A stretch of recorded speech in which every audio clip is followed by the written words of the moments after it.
Jennifer, if you're talking, we can't hear you.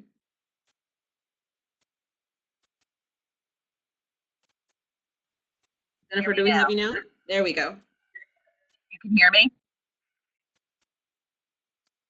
Yes. Can you hear me? Yes. Okay. So thank you, Steve, for joining us. Steve Bachman is a graduate of the Ford School and the University of Michigan Law School. He founded an organization called Global Detroit, which he's going to share a little bit about today, both in terms of filling the talent gap around international students. He's talking a little bit about some of the research he's done with some Ford School students around the impact of immigrants in Detroit in terms of on the economy. And he's going to share a little bit about Global Detroit in general.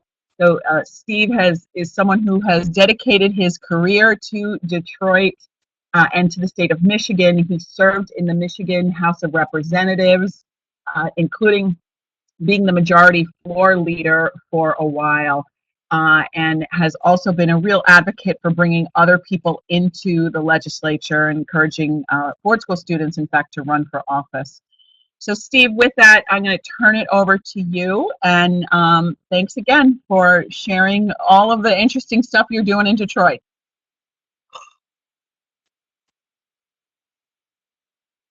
Did we lose Steve? You there?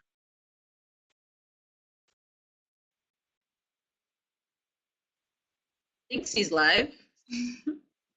Sorry, everyone. I think we've lost.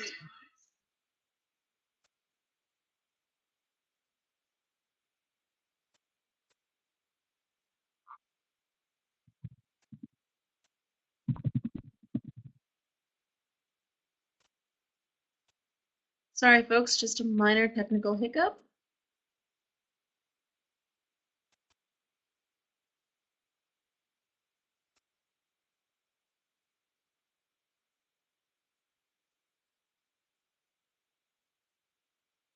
Steve?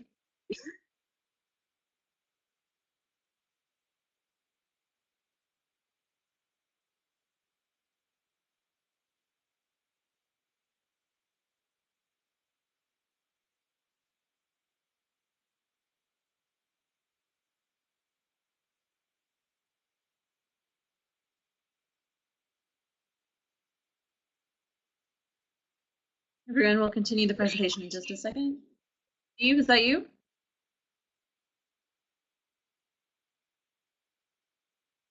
Steve, if you can hear me, can you call back in by phone?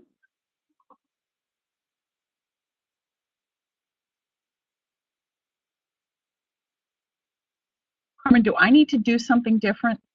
Nope. The system believes that he has the capacity to broadcast. And when he called in by phone, we could hear him loud and clear.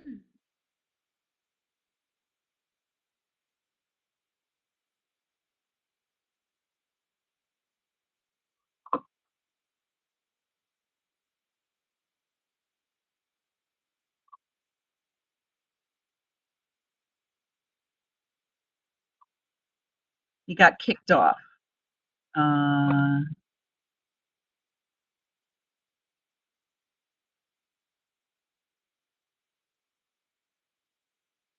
Hi, everyone. We'll be able to continue the presentation in just one quick second.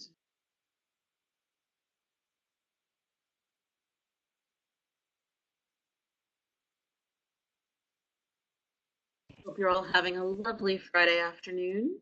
95 degrees here in Washington and incredibly unpleasant. So we're really looking forward to August. When it's, oh dear, 95. Wow. It may not be that hot. It was supposed to get up that high. I'm not sure it actually. Hello, hello, hello. There you are. Steve, Welcome, yes. Steve. Thank you. All right. Don't let it get kicked off again. All right. Welcome. Sorry about the technical difficulties. Really excited to be here. I deeply apologize. I know we were going to be in Ann Arbor last week, and just the total error on my part, and I have flailed myself in front of Jennifer, hopefully sufficiently. Was happy to be here this week, and so I've not only am a graduate from the Ford School, as is my wife, although not at the same time, and both have our master's degrees, but I've been privileged to co-lead and teach courses there over the last 7 or 8 years. And just as Jennifer mentioned, just completed a course that I co-led with Liz Gerber, who is the Assistant Dean for Research now at Ford School, that focused on working with students to estimate the economic impact of refugee resettlement in Southeast Michigan. And we certainly could talk more about the policy issues related to that. But I'm here to talk about the work that I do as Global Detroit, which is essentially a full-time job. We are a nonprofit organization that was originally launched in 2009 as an economic development initiative for Southeast Michigan to focus on how immigrants and global impact and international relations could be an economic development driver, but mostly through immigrants. And we started with philanthropic support from a regional initiative called the New Economy Initiative in Southeast Michigan, as well as our chamber. And in 2010, we released the dissertation I never had to write at the Ford School, a 200-page study of the, not an academic piece at all, but looking at the economic impacts of immigrants in the region, recognizing their tremendous value to rebuilding the city of Detroit, to launching new businesses, both local retail businesses and tech businesses, to filling gaps in the labor market from high-skilled to service industry jobs, and outlined some strategies to help the region tap into the immigrant contributions for the region. So that came out in 2010, and then literally over the next 3 to 4 years, similar initiatives and ideas launched in St. Louis, Dayton, Cleveland, Pittsburgh, Chicago, Toledo, Cincinnati, Syracuse. And so now it's a bunch of Rust Belt metros that have realized, I should really add Louisville to that list, Hartford, Connecticut, where folks have come to the same realization on the contributions that immigrants have. And I'm going to spend, I think one of the unique connections to APSIA is international students. So a number of us, one area, so these initiatives, these local initiatives, they run the gamut from focusing on immigrant housing to workforce training to helping skilled immigrants like refugees who come with college degrees, integrate into their professional fields, to immigrant entrepreneurship programs. But one area that many of the efforts focus on is international student retention. So we launched in 2011 what we believe to be, I've said this far and wide, nobody's corrected me, the country's first international student retention program outside of a university. And I'm going to walk you through the slides about that program, and these are largely taken from a second study that we issued last year. So Global Detroit is the nonprofit, and the initiative is known as the Global Talent Retention Initiative of Michigan, or GTRI. And there are 32 participating Michigan colleges and universities who have worked with GTRI, but 7 original universities where we do most of our work and where our data comes from. Those 7 universities are the University of Michigan, Michigan State University, Wayne State University, University of Michigan Dearborn, Eastern Michigan University, Lawrence Tech University, and Oakland University. Those are our 7 core universities. So last July, we released a study, and I think we're the first folks in the country to look at this data, which is optional practical training information about students on F visas. So I didn't get a full view of Jennifer, but if you guys have access to the chat bots, if you could let me know whether you're familiar with OPT and F visas, or whether I should cover that terminology, that would be helpful. But I'll assume that you largely do know what those are, and I'll come back to it if you don't. Great, so people know what that is. But if you don't know, OPT is the portion of your F-Visa optional practical training that you can work in your field of study after you graduate. You can work for 12 months in your field of study. The university is responsible for still holding your visa. If you're in a STEM field and you're a science, technology, engineering, mathematics STEM field and your employer uses the federal E-Verify system, those 12 months can be extended another 24 months.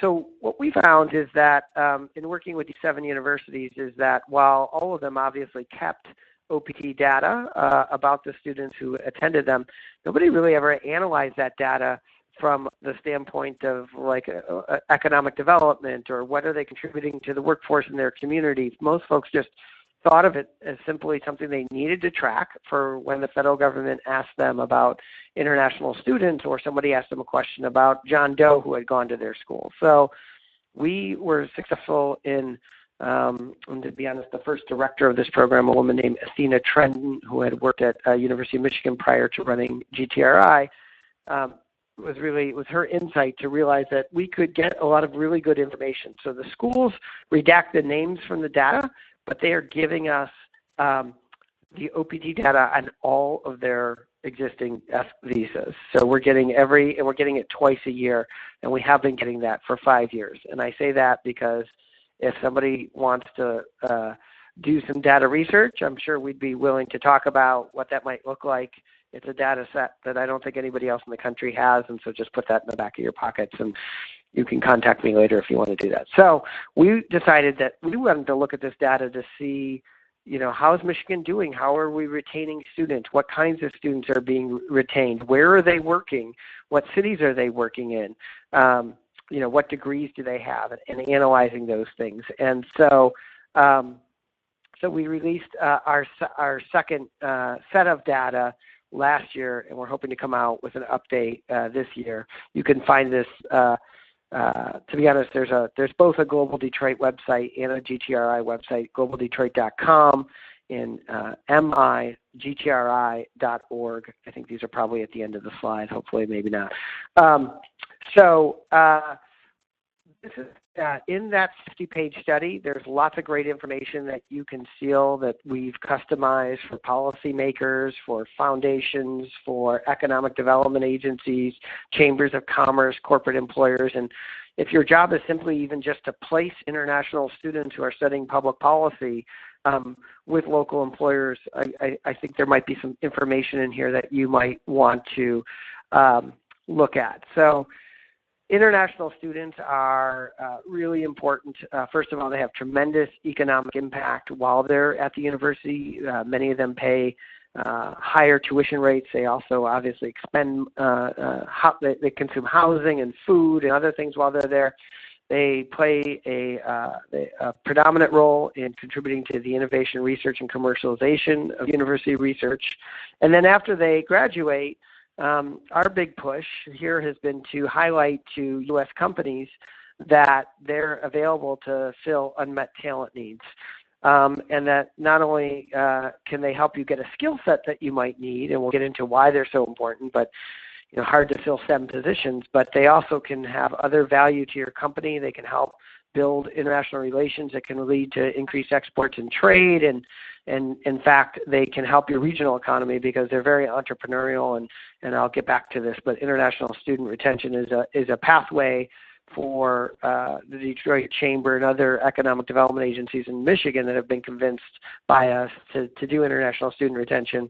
It's a pathway to creating new future companies that will be housed here in Michigan. So I'm going to get into these actual numbers, and again, don't hesitate to use the chat box if you have any questions. So this is the economic impact. Many of you are probably familiar with the Open Doors report that you can find online, and they do some nice little charts that you can do by state. So this is Michigan.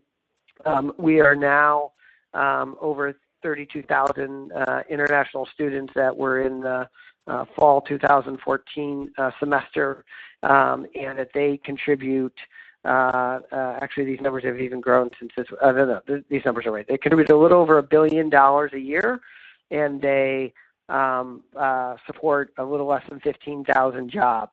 That is technically a export product for the state of Michigan. That, again, so the education that you all do and the other universities do to essentially sell education to consumers abroad who come here and matriculate at our schools and universities, the total impact here in Michigan from the 32,000 people studying here is over $1 billion a year, and it supports a little over 13,500 jobs.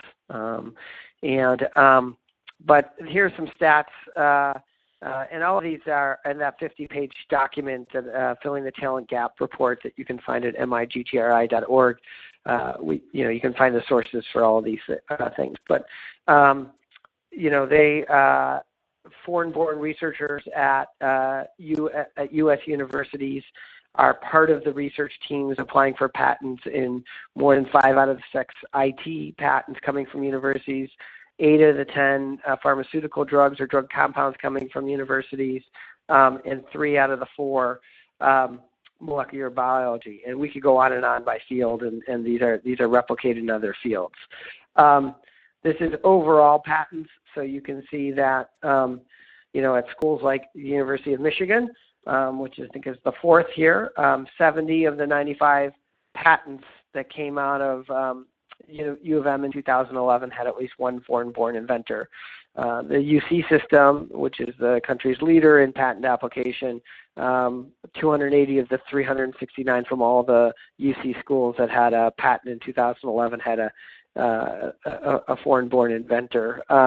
So you can see this, but basically it's close to 70 to 80% of the patents coming out of our top research universities have at least one foreign-born inventor. Many of them will have U.S.-born and foreign-born on these patents. This is a generic that we need more STEM folks in the economy. It's actually I think it's pretty surprising that there really I've yet to find really widespread agreement on what the STEM gap is in the U.S. economy. But anyway, this is I think taken from some work at Georgetown University. Here's the real shocking fact that I think is a great conversation starter when I talk to people in business or talk to economic development agencies or, frankly, if you were talking to a state funder of a research university and they said, why are we giving money to or why are we giving spots to international students? This is all the graduate students in STEM in the U.S. in 2010. And you can see that international students make up between 40 and 70% of some of the top STEM fields here. 70% of the graduate students in electrical engineering, and as Jennifer can attest here in Michigan, where we're trying to be the automotive design and mobility capital of the world, electrical engineering, what goes into your dashboard, is a really high demand skill set. And when you consider that 7 out of every 10 master's and PhD students in the country are international, you get to why it's so important to have an international student retention program. This is the same information in a different format, but I just want to draw your attention to on the far right of this bar graph, number 13, which says that 13% of all Americans are foreign-born, and only 4.8% in column 14, 4.8% of all university students in America are international. That is up from 3.2% about a decade ago. So there's been tremendous growth. We've actually doubled the number of students, but increased by 50% the percentage of all the students that are international. So they only make up 5% of the international of all the students studying in America, but they make up 70% of the graduate electrical engineering students, and that's a pretty startling fact. This is from the Partnership for a New American Economy and the American Enterprise Institute, found that for every foreign STEM worker who got their degree, advanced degree in the U.S., they help their employer be more competitive and expand their business model such that they create an additional 2.62 U.S. jobs. So these are job creators by creating this talent. But I wanted to talk for a second about high-tech industries and what some research at UC Berkeley and Duke University the researcher who really, there's two researchers at Duke. It was Vivek Wadhwa, who is now more in the private think tank foundation sector, and then a woman, I'm going to get her name butchered, but it's Annalee Saxoninian at UC Berkeley. Together they studied over 10 years of high techs and did some statistically significant survey research and found that approximately 1 out of every 4 high-tech firms had an immigrant founder or co-founder. That in Silicon Valley, that was 52% of the high-tech firms there. In Michigan, actually was a significant state. We were number 3 in the country. But one of the things about these, I'm talking about international students, so why am I talking about high-tech startups? So they did a number of rounds of research, and you can really get into here, and you can look by field, so you can see, who started IT software companies. You can look at chemical tech companies. You can look at biotech companies. They go by industry. You can also get into country of origin in some of this data. You can go by state. So there's some really interesting research here. But what they found was that the average high-tech entrepreneur, a foreign-born high-tech entrepreneur, started their business 13 years after coming to the U.S., and the number one reason why they came to the U.S. was to get a degree. So for us, international student retention, while we may be in the short term filling unmet talent needs at our local employers, anecdotally and backed by survey research, those folks stay in their job for quite a while. And hopefully, end up transitioning into an H-1B or get a green card, get married, whatever. And then after being here for over a decade, they then go on to launch their business, and those businesses can grow and become quite significant. So this was part of that building of an ecosystem. So this is the first report that we released, and this is, I think, in 2013. And what we found in this report, we didn't have enough to establish any trend lines, but what we did establish in this report was that about 60% of the where international students were working on OPT, about 60% of them from our 7 schools were working in Michigan, and about 40% were working out of state.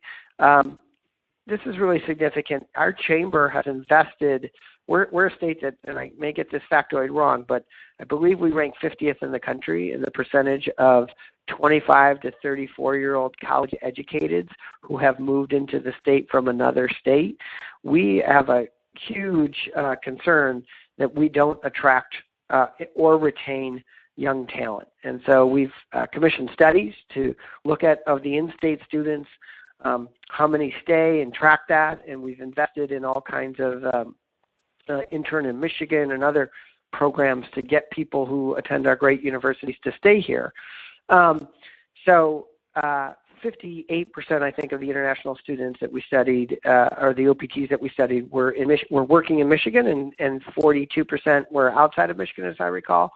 The interesting thing is that for domestic students, about 70% of in-state students worked in Michigan after graduation, which was a growth over the last 5 years from about 60%. But out-of-state students stay in Michigan at only a 22% rate. So international students are actually 3 times as likely in Michigan to stay in the state after graduation, if they get that opportunity to work in the U.S., as out-of-state students here. And that's really helpful to funders and communities. So now I'm going to fast forward to the one that we did last year. We looked at 7 universities of data. We had 5 years of data from those. In that data was their field of study, their employer, their degree, what type of degree, master's, PhD, bachelor's degree, their field of study, whether that was a STEM or not a STEM field of study. And the federal government defines that, as you may know. There's a list for OPT extension, which fields they consider to be STEM. Sometimes we have their employer and their city of employment. And you'll see a few schools didn't really have great data on that, or only had one or the other, but anytime we crunched numbers and did averages, we kicked that data out and just used the data that we had. So over this 5-year period, we actually had almost 17,000 data entry points. That meant that at 17,000 intervals, there was an international student working on an OPT. Now, some students, particularly getting a STEM extension, may have showed up 6 times because we collected data twice a year, and they could do up to 3 full years on OPT. And some students, may have been in the middle of an OPT and then somehow got an H-1B. Some students may have done two semesters at OPT or 2 data points at OPT and then returned to their home country. We don't know, and we weren't able, because the schools did not give us IDs for the fields. We just have these finite points in time, like March of 2014. How many students were on OPT, and then the type of data in the second bullet. So first of all, there was significant growth in the number of international students in Michigan. It is reflective of we didn't quite see this is a half decade. So no, this is a decade. So I think we may not have grown as fast as the overall country, but we were pretty close. And you can see that our 7 schools make up approximately 2/3 to 3/4, depending on the year, of all the international students. So the GTR participating schools are in blue. The rest of all the schools in Michigan are in orange. But we're talking about the majority of all the international students are at these 7 schools in Michigan. So what we saw during the 4 years was that there was about a 40% growth rate in the number of OPTs at these schools over that data period, over just a 3-year growth. And then we found that what was most important for us was that the number of students working for Michigan employers grew 80% in the 4 years that we had data for. A big part of that is the Michigan economic recovery. And I'll just be very honest, because I'm with policy practitioners. I think our program, I'm sure, helped move the needle a little bit, but these are more macroeconomic impacts than the fact that we launched at one point a 1-person international student retention program for 7 universities in the state of Michigan. That soon grew to 32 participating colleges and universities. But nonetheless, we've seen significant growth in OPT here in Michigan. What we also saw is that the OPTs that we're seeing in Michigan are highly concentrated in the most demand fields. So 62% of the OPTs, 68%, of the OPTs in our 5-year study were just students who had a STEM major. So that means that if you study public policy, you're in that 32% blue, unless somehow you were in an economic field or had a definition that the federal government put in that other field. And that 82% of all the PhDs that had OPT were in STEM fields. So if you're getting a PhD in public policy, you're far less likely. So these are the cities, and I know we're beyond just Michigan lines, but what was surprising to us, one of the things that we discounted was anybody who worked for the university. So a lot of OPTs actually stay at the university, even though the university has an H-1B opportunity, but just they can avoid filing fees if they keep the student working under an OPT. So we tried to discount that. So if you included students working at universities, East Lansing and Ann Arbor are by far the leaders in these data fields. And the reason the number of OPTs are so small here is that we just had a number of schools that did not report the exact location of where the job was. So we're working from a smaller data set. The nice thing about this is that we have the support of our Republican governor, Rick Snyder. He's actually, his administration has put money at points. They're not putting money now behind our program, but they have. The governor has spoken about this, and in a second, I will talk about how John Kasich in Ohio also has been supportive. But, here's a success story. So Arjun is, I'm not going to pronounce his last name, but he's a master's degree student. He just got his master's at Wayne State in manufacturing engineering. like many international students, most I would say that we've connected with, and we literally talk to at least 1,000 and sometimes as much as 2,500 students a year through this program. And he said he was going to events on campus. Again, a master's degree in manufacturing engineering in Southeast Michigan at a time that, autos are coming back and there's just tremendous demand and for that kind of skill set. And employers tell us that they has a shortage. In fact, the business leaders of Michigan have made being a global engineering village one of their top 6 priorities. These are the top CEOs in the state of Michigan at companies. They have a association called Business Leaders of Michigan. They wrote a plan for what can make the state a high growth economy, and on that list was to be a global engineering hub. And here's a student in manufacturing engineering, part of the over 50% of the graduate students who are international, saying that he went, and I've had numerous interactions with Arjun. He's got perfectly fine English skills, completely fluent. He's a very charming young man. He's very ambitious, very social. And he would go to have interviews on campus and continually ran into barriers with HR people saying, we're not sponsoring, we won't hire internationals. So what we traditionally have done, particularly over the last year and a half, is to create job fairs where we are, and this is where the real work of what our staff does, going and getting employers who understand what OPT is, understand that if they want a long-term relationship, they'll have to think about converting it into an H-1B or another strategy, or applying for an H-1B, and they come to the job fair ready to look at talent like this. And so we got Arjun really a CPT internship with a local engineering firm that works with our water department called PCI. And I think PCI was very interested in him long term, but in the interim, like through helping him, we were able to connect him with ZF TRW Automotive, and he's now scheduled to do a 3-year OPT there, and it's a real success story for us. So this is my last slide, but so we're not, as I said, we started our report in 2010, and independently, at least probably a dozen metros in the Midwest have come to these same conclusions. Not all of them are focusing on international students, but many of them are.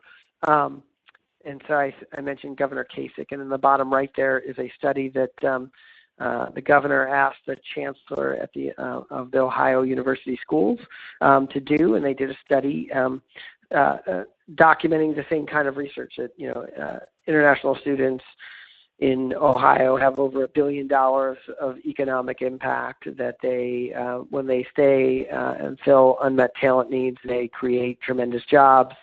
And then they made estimates, if we were just to retain 5% more of our international students, it would have this kind of impact in the Ohio economy. And so that study came out. The timing on it, unfortunately, was that it came out right at the time that Governor Kasich was running for president in a Republican primary. And so there hasn't been a lot of follow-through on that program. I will highlight, though, that we work very closely with a peer organization called St. Louis Mosaic, which is run on their Regional Economic Development Partnership. They've created an international student retention program. There's not full-time staff like there is here in Michigan.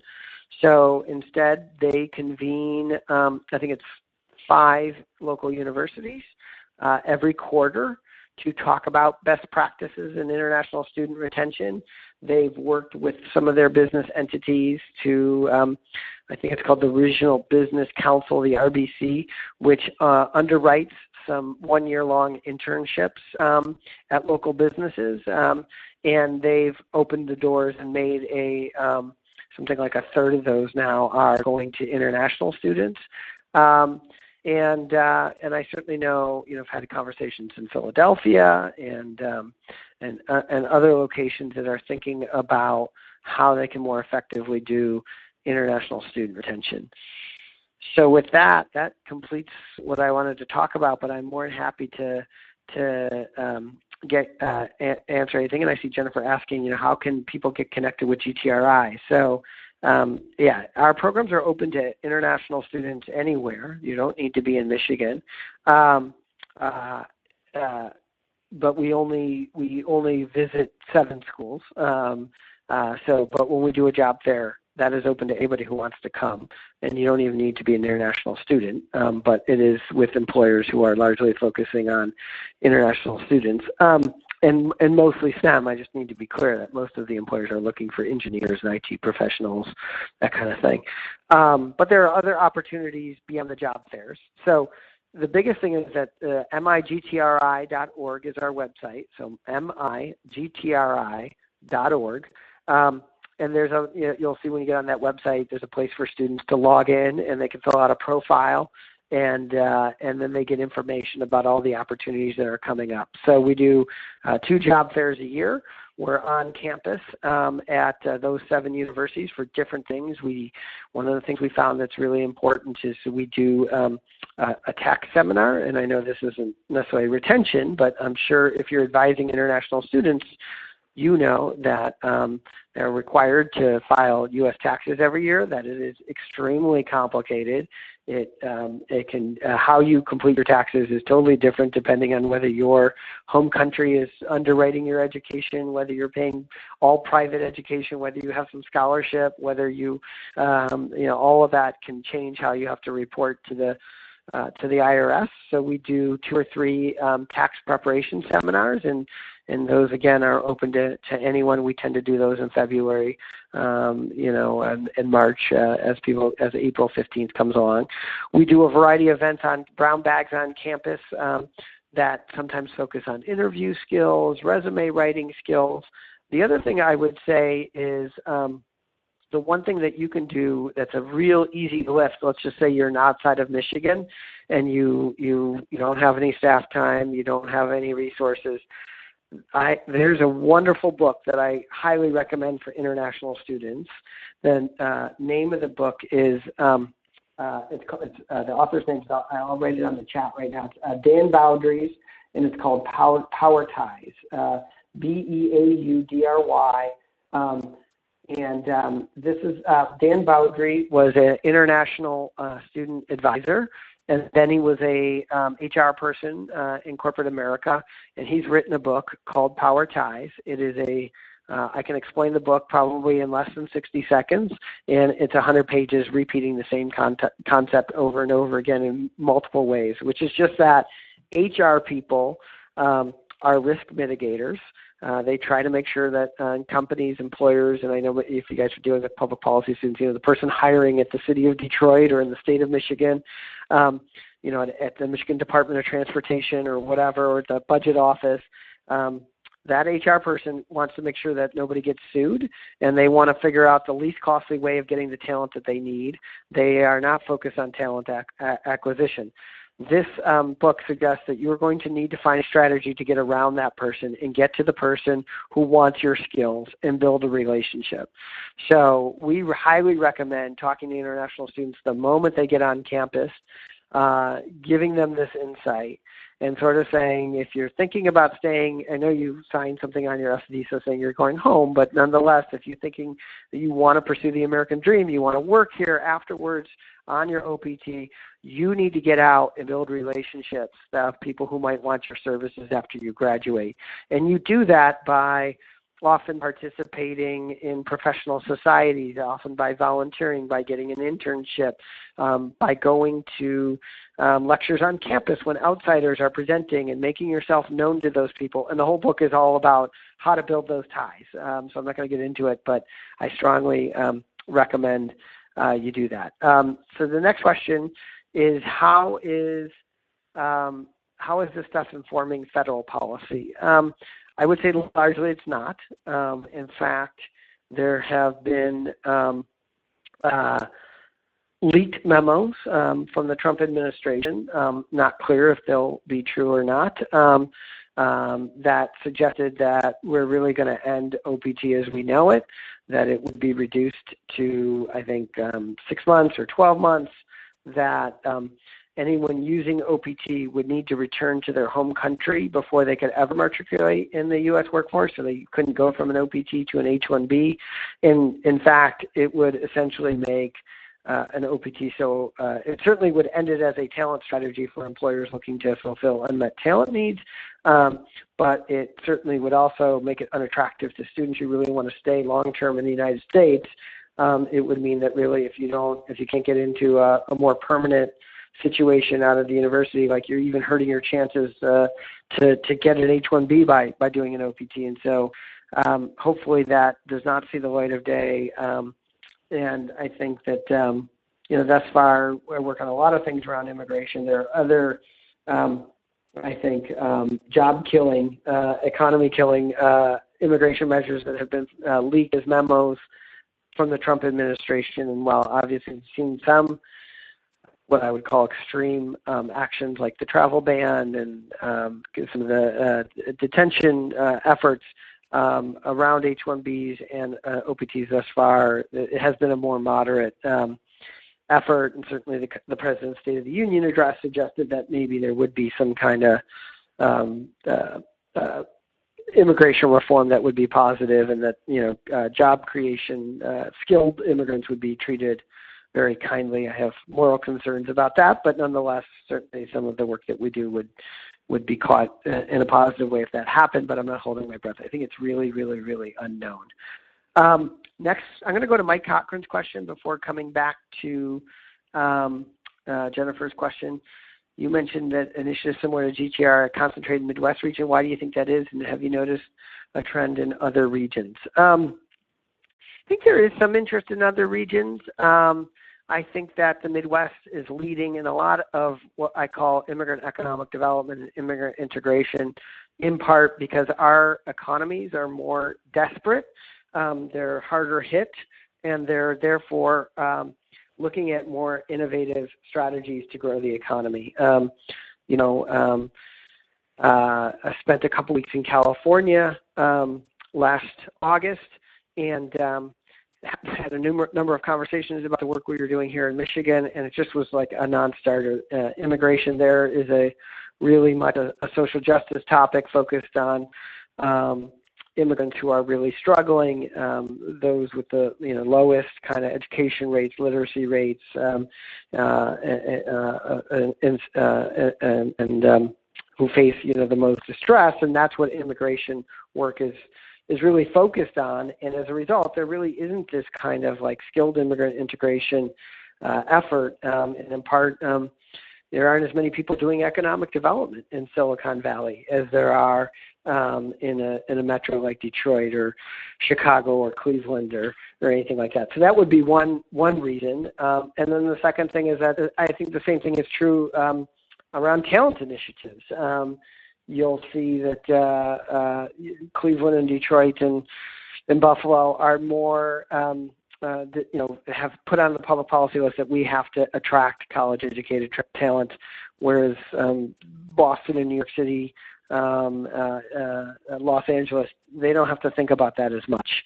When you go to conferences like CEOs for Cities, which has really led something called the Talent Dividend, you're much more likely to see Rust Belt, Midwest, Northeast metros at those things. So I'm not surprised that it's been those places where you see talent initiatives that have been the most eager to embrace international student retention. So hope that answers Mike's question.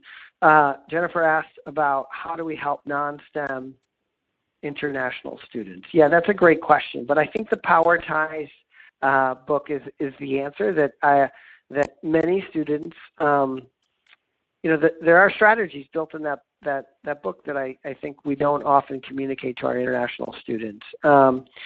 So they're about building local networks from the moment that you arrive on campus and getting off campus and getting to know the people who would want. They're going to have a harder challenge than the domestic students. They have an additional an additional hurdle to cross with somebody who might, in getting a job, which is that long term they do need some form of sponsorship.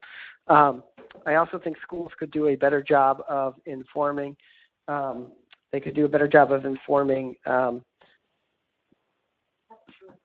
Do you mind using this room? Okay. I'm sorry, I'm moving rooms here in my office. So domestic students don't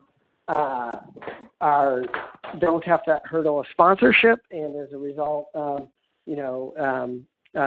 these students have to be that outstanding and have to make themselves that far known. I do think that what APSIA administrators could do is to work with the typical organizations that hire student graduates, make sure that they're educated about OPT.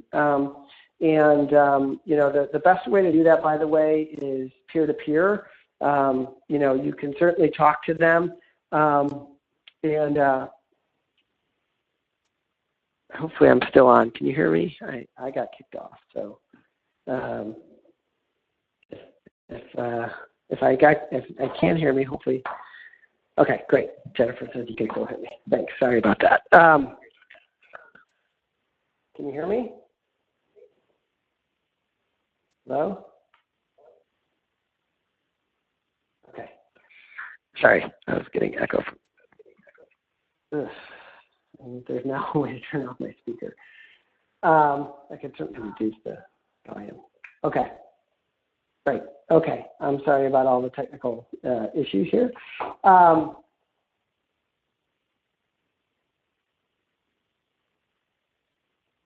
So hopefully that answers. Yeah, I would strongly encourage you to reach out to those potential employers, make sure they're familiar with OPT.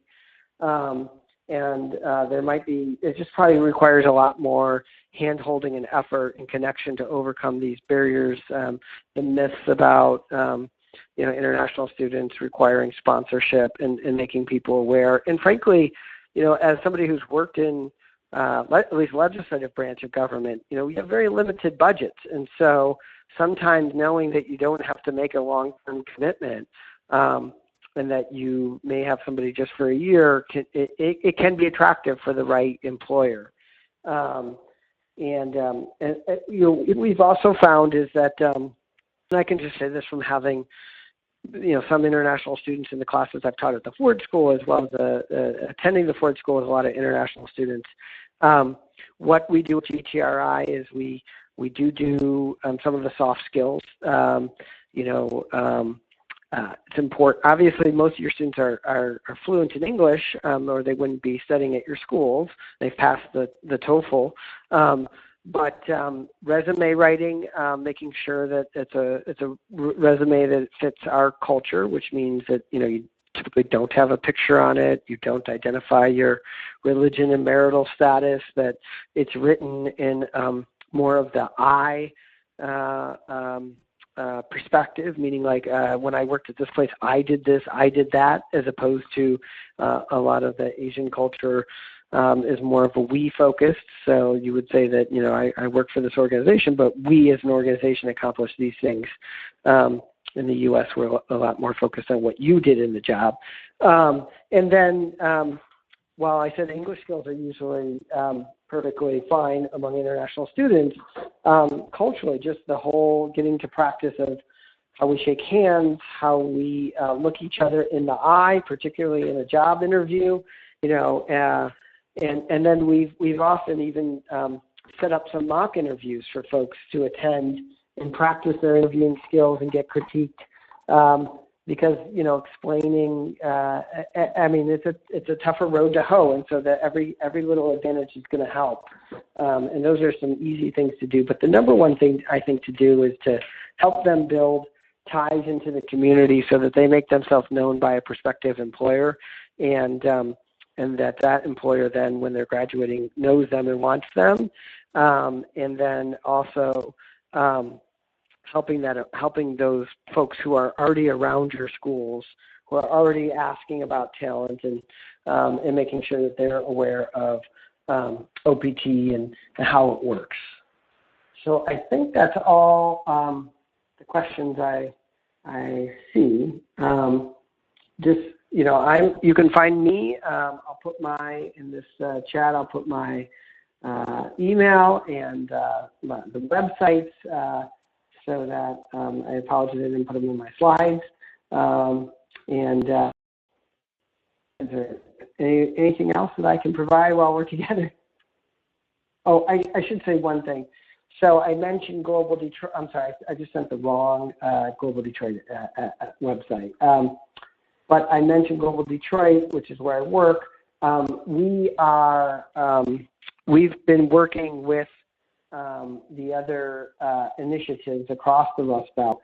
And in 2013, we brought about 11 of them together here in Detroit, and then continued to meet every year.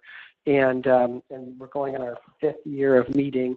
And what we have created is a 10-state regional network of our peers called the Welcoming Economies Global Network. And that network is run by Welcoming America in partnership with Global Detroit. You can go to that website. There's lots of information about We Global Network and some things about international student retention. And you can see the 20 cities that we have core members in. And we have a conference every year. This year it'll be in Syracuse on October 23rd and 24th. And we typically will have at least one panel on international student retention and some of that work. We also do a lot of work around skilled immigrant integration, which is those who come with college degrees who are underemployed, and strategies about that.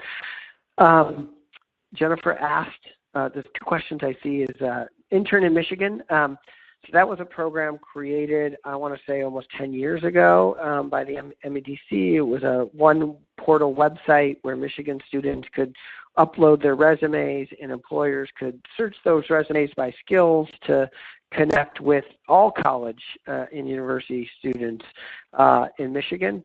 I don't know if the program's still around, and if it is, it's run by a private company whose name, Digerati is the name of that company. So I don't know if it's still around, but if you Google intern in Michigan, hopefully you can find it. I don't know if there's still something like that.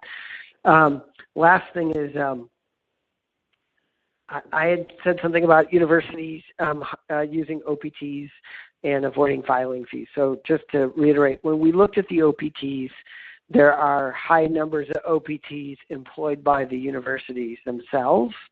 And what I assume is happening is that there's an international student who is doing research or is taking a job after graduation at the university. You need to be in your field of study, so you can't just take a job as an administrator and use an OPT, as you know, if you're not studying education policy or so if you're getting a public policy degree, unless you're in the kind of public policy office at the school, you're not allowed to use your OPT. You cannot use your OPT to simply, be a record keeper or something like that.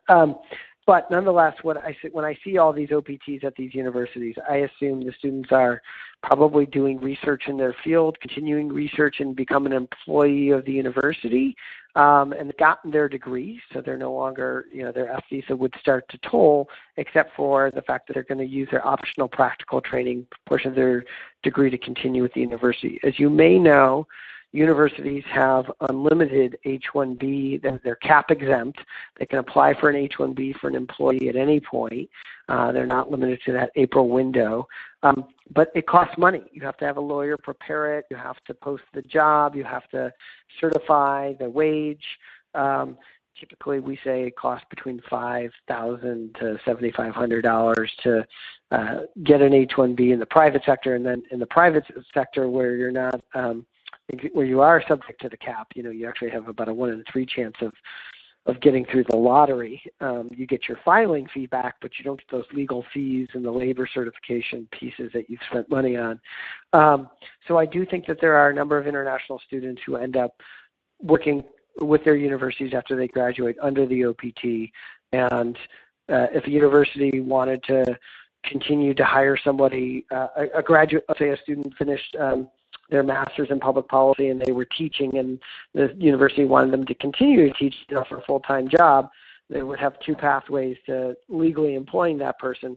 one could argue that they could use their OPT and they're in their field of study, and if they're a public policy student, they would have a year to do that. And then they could also use the H-1B, and they can do that at any time, and that's good for up to 9 years. It comes in 3-year chunks, and it gets renewable every 3 years. I think the cap exempt ones work just like the other ones, but nonetheless, that just requires there's a filing fee for that, and there's some hoops you have to jump through to prepare it. The OPT, you just simply tell the government that they're working in their field of study and that you're employing them.